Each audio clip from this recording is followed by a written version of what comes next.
কি দেখছেন? আর একটা সাপ দেখেন, সাপের শরীরে সিঁদুর। এ আল্লাহ, এই যে এটা ছেড়ে দেই।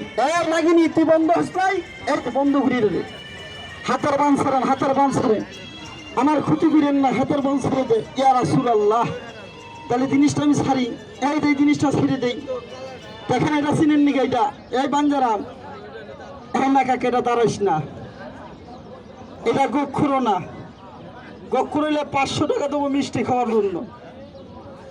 হ্যাঁ, ওইটা আবার তারাস করেন না, ভুল করবেন জীবনে। ওটা তারাস, ওটা বেকা। তারাস সাপের মতো দেখা যায়, কিন্তু বেকা সাপ। এইটা তো কোনো সাপ না, সাপ একটা আছে।